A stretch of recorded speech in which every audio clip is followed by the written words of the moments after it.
আসসালামু আলাইকুম। পুরো গ্যালারির সামনে কেএল রাহুলকে অপমান করলো সেই দলের মালিক। সো একটা মালিক যদি আপনি হয়ে থাকেন তাহলে এইভাবে অপমান করতে পারেন না ভাই। কারণটা হচ্ছে আপনার একটা প্লেয়ারকে আপনি 17 কোটি টাকা দিয়ে কিনেছেন এবং সেটা হচ্ছিল পাঞ্জাব কিংসের, মানে পাঞ্জাবের কাছ থেকে 17 কোটি টাকা দিয়ে তাকে আপনি কিনেছিলেন।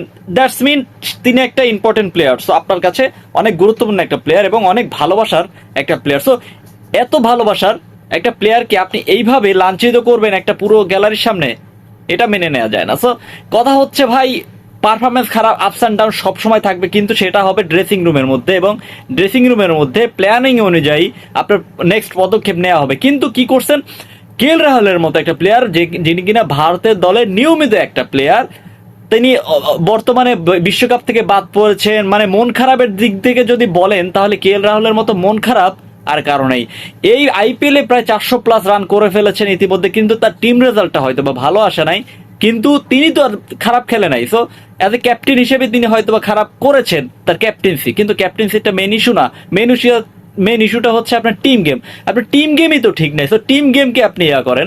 আপনি কেএল রাহুল তো পার্সন হিসেবে তিনি ভালো রান করেছিলেন, তো তাই বলে এরকম ভাবে লাঞ্ছিত করাটা আপনার ঠিকই হয় না একদম। আপনি কি মনে করেন এই জিনিসগুলো কি প্রফেশনালিজম আপনার মেনটেন করে? আপনি কি মনে করেন ভালো হয়েছে নাকি খারাপ হয়েছে? প্লিজ কমেন্টে জানিয়ে দিন। মানুষ তো আপনার পারফরমেন্স খারাপ থাকবেই, সো এই জন্য এইভাবে লাঞ্ছিত করাটা কতটা যুক্তিযুক্ত প্লিজ আপনি কমেন্টে জানিয়ে দিন যে আপনার কাছে কেএল রাহুল কেমন প্লেয়ার, প্লিজ কমেন্টে জানিয়ে দিন। আর হ্যাঁ, ভিডিওটি যদি ভালো লেগে থাকে তাহলে প্লিজ চ্যানেল সাবস্ক্রাইব করে পাশে থাকুন। ধন্যবাদ।